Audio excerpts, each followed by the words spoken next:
Muraho, ikaze kuri Rwanda. Uyu munsi twemeje kuvuga ku bimenyetso simusiga bizakubwira ko urukundo rwawe cyangwa umuryango wawe niyo warashatse rugeze mu Marembera. Kenshi urukundo rwacu n'imiryango yacu imeze neza nta kibazo tugira. Umutima wacu, amarangamutima byose yabihuriza hamwe bikatubwira ko ibintu bigenda neza, kandi tuba dushobora kubisoma mu maso yabo dukundana nabo. Ariko ibintu bitangiye kugenda nabi, kabone niyo nta bimenyetso waba ufite, umutima ukubuza amahoro, ukakubwira ko uyobeweho uhishwe, ariko ibintu byo byagiye kera, ariko kwibwa wibwe. Kuri iyo mpamvu, kubera kutita ku bintu cyane, usanga abantu benshi ibintu bibagaho kandi baragiye babona utumenyetso tumwe na tumwe ariko bakatwirengagiza. Reka tugaruke kuri ibimenyetso rero simusiga bizabwira ko urukundo rwawe niba ufite umukunzi cyangwa umuryango wawe ugeze mu Marembera. Ikimenyetso cya mbere, umutimanama wawe akenshi ntutuza. Akenshi abantu bari mu rukundo bayoborwa n'amarangamutima, ariko kubera ko imana yaduhaye ikuburira, niyo, waba nta bimenyetso ufite bifatika, umutimanama turwana nawo ukatubuza amahoro, ukatubwira ko ibintu bitameze neza. Kabone niyo uwo turi kumwe dukundana yaba atubwira ko ibintu ari amahoro. Icya kabiri, uzisanga utangiye kumusaba umwinginga ko yakwisubiraho ku muryango umugari mufitanye cyangwa urukundo mufitanye.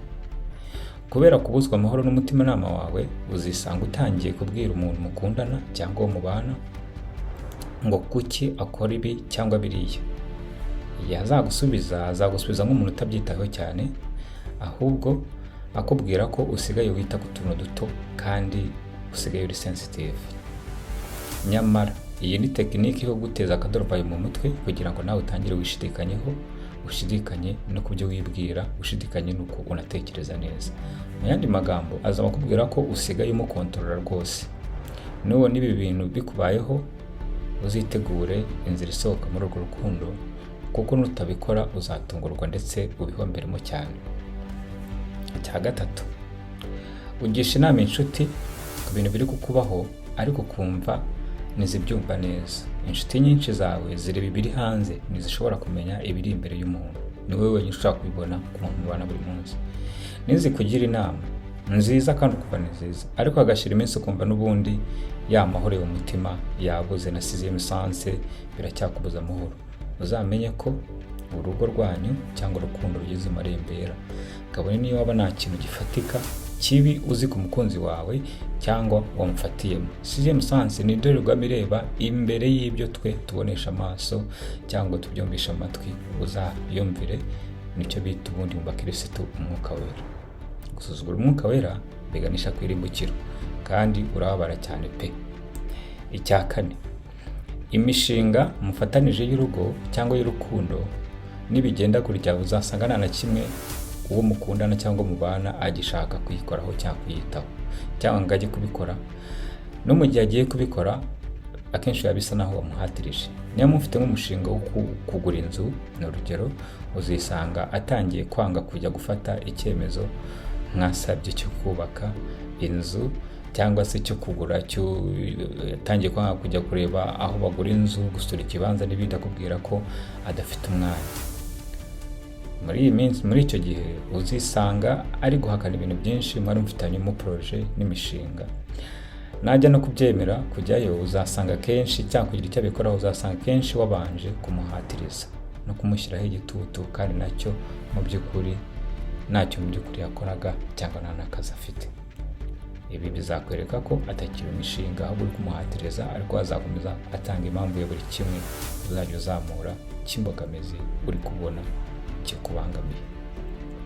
Cya gatanu, uzasanga uwo mukundana atangiye kwita ku nyungu ze gusa mu cyayenge. Niba mutegura urugero mariage, azakubwira ko nta mafaranga habe n'atanu afite gushyiramo, kandi ubizi neza ko hari duke yateguye cyangwa yari afite. Niba mwaranashakanye, uzasanga atangiye kugusaba amafaranga yo gukoresha ibintu bidasobanutse, bitari mu murongo w'ibyo mwifuza mu rugo. Uzasanga atangiye kuguhisha amwe mu makuru y'uko akoresha amafaranga, ndetse atangira anaguhishe n'amakuru areba iby'umuryango wawe. ibi bizakongerera kubura amahoro mu mutima, uzamenye ko ibibazo bikomeje kuvuka. Cya gatandatu ari nacyo cya nyuma twigiye kwibandaho, uzabura ibimenyetso ariko umutima nama uzakubwira ko something is wrong. Ni ahandi uzavuga ati aranyibye ariko mbuzahamishe. Ikirenze ibi, uzarwana n'umutima nama wawe kugeza aho uzumva nta energy ugifite, nta mbaraga ugifite, nureba nabi urware na depression, kandi bivugwa kuri kumwe n'umukunzi cyangwa umuntu mubana mwashinze urugo. Mu isi hari abanarcisiste benshi cyane, hari indyarya z'urukundo karundura, nyamara ziba zambaye imibiri myiza y'abakobwa rwose b'ibyotera, beza mu maso, bateye neza, bafite nyashi n'ibindi. Ibi nibikubaho uzibuke Red Pill Rwanda, uzatwandikire kuri email standupkigali@gmail.com tugufashe uko wasohoka muri iyo situation, kuko irebye nawe umucakara wayo, umuntu ugahinduka umucakara we, ndetse self esteem n'ibindi byose bikagenda, n'icyizere cy'ubuzima kikaba kiragiye. Consultance yacu ni uguhera ku madolari $150 ku isaha. Murakoze, naho ubutaha.